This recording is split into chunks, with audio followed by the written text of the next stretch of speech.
Dear students, our next topic in this chapter is how to represent any number of form root x on the number line, that is real number line. We'll understand this with the help of an example. Suppose we have to represent number square root 9.5. For this number, actually we can't find any Pythagorean triplet which may give us square root 9.5 on the number line. What we'll do it with the following steps. First of all, we'll draw a number line.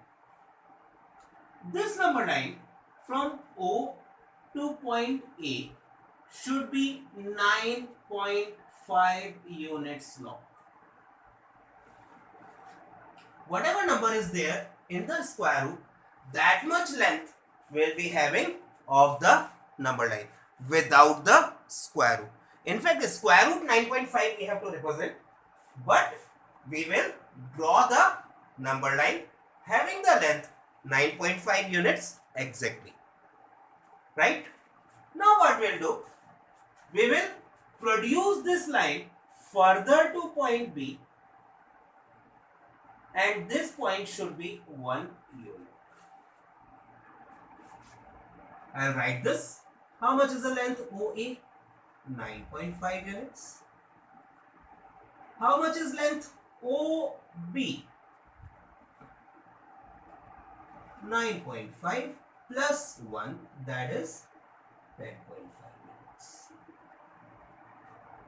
Right? Now what we do? We draw a perpendicular bisector of the line segment O. You know how to draw this perpendicular bisector? Yes, we'll keep a compass on O. We'll draw one arc and one arc at the bottom. These are from O.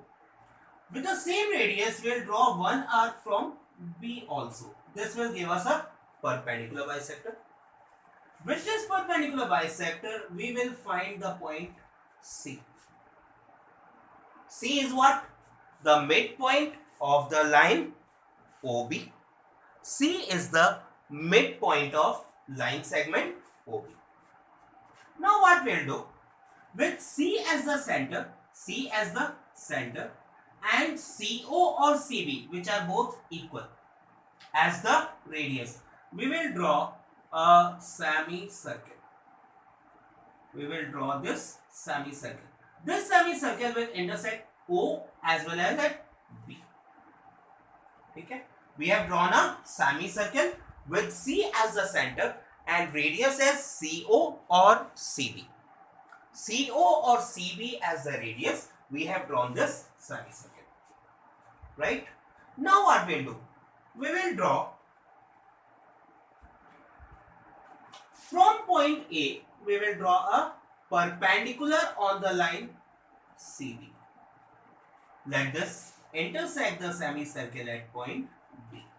So what we have drawn is BA perpendicular to CB.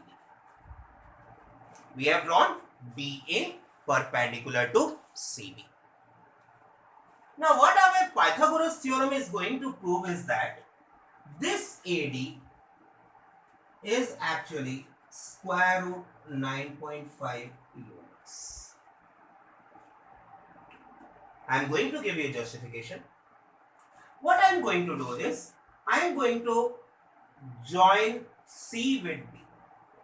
What we are going to do is join C. Now let us see what is the justification or the reason for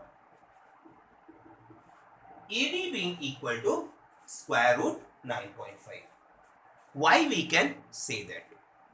Actually what we are going to take is, we are going to take a right triangle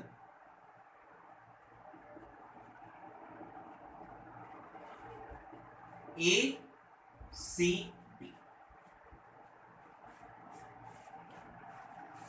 In this triangle, we know two sides, CD and AC. How? Let us see. First of all, let me say how much is CB. is CB half of OB? Why CB is half of OB? Because we have drawn perpendicular bisector. C is the midpoint. How much is OB then? OB is 1 more than 9.5, which we have found over here also. So CB is 10.5 divided by 2. C to B distance is 10.5 divided by 2. And what I am saying is CD is equals to CB. CD is equals CB because they are radius of same circle. When we are drawing any circle, radius of the circle remains same everywhere.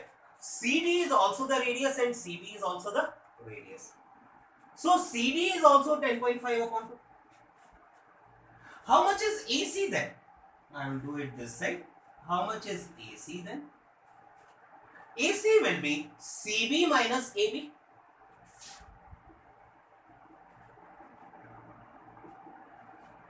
How much is CB? 10.5 upon 2 minus how much is AB? 1.